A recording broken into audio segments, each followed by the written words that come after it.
কুল্লু নাফসিন যায়িকাতুল মাউত সুম্মা ইলাইনা তুরজাউন। আমানতু বিল্লাহ, সাদাকাল্লাহুল মাওলানাল আযীম। মানুষ তো এরকম রূপ ধারণ করেছে, জানাজার নামাজ যদি মনে করেন 10টায় দেওয়া হয়, আর সেখান থেকে যদি 5 মিনিট অতিক্রম হয় পিছন থেকে বারবার আওয়াজ আসে, আরে ভাই জানাজাটা কেন দেরি করতেছে, তাড়াতাড়ি পড়ান না।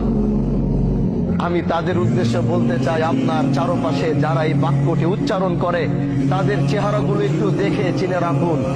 আল্লাহর কসম, যেদিন আপনি এখানে, আজকে হোক আর কালকে হোক, 6 মাস পর হোক আর 6 বছর পর হোক, এই একই জায়গায় আপনি এইভাবেই শুয়ে থাকবেন, না আপনার কথা বলার শক্তি থাকবে, না আপনার দাঁড়ানোর শক্তি থাকবে, না আপনার বলার শক্তি থাকবে।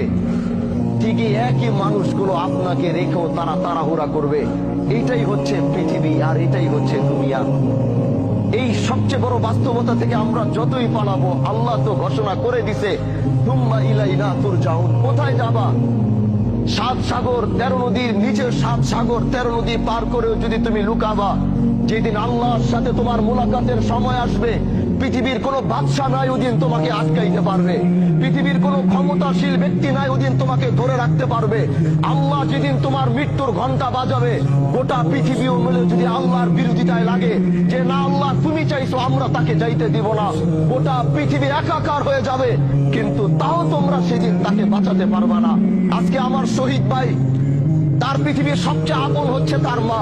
যখন তার মা মৃত্যুর শয্যায় লড়ছিল, উনি তো সন্তান হিসেবে হাজারো চেষ্টা করেছে মাকে বাঁচানোর জন্য। এরকম হাজারো শহীদ মাকে বাঁচানোর চেষ্টা করেছে। কেউ হাসপাতালের বেডে করেছে, কেউ নিজের কোলের মধ্যে করেছে, কেউ ঘরের মধ্যে করেছে, কিন্তু পৃথিবীর প্রতিটা সন্তান ব্যর্থ হয়েছে। কারণ আল্লাহ বলেছে, কুল্লু নাফসিন যায়িকাতুল মাউত সুম্মা ইলাইনা তুরজাউন। তুমি যেখানে যাও, যেই প্রান্তে যাও, যেই দিক থেকে যাও, যেদিন তোমার মৃত্যুর ঘন্টা বাজবে, ওই দিন পৃথিবীতে তোমার থাকার আর কোনো অস্তিত্ব থাকবে না।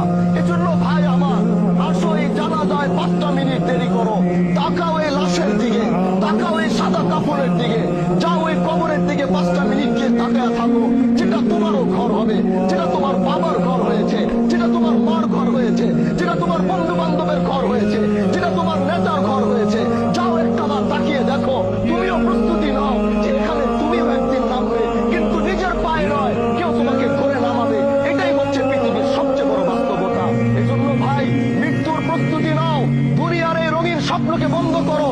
এই রঙিন স্বপ্ন তোমাকে বারবার ধোঁকা দিয়ে আল্লাহর সাথে তোমার সম্পর্কের জুদা ঘটাইতেছে, আল্লাহর সাথে তোমার সম্পর্কের পার্থক্য এত করতেছে, তোমার আর রবের মধ্যে কোনো সম্পর্ক পাওয়া যায়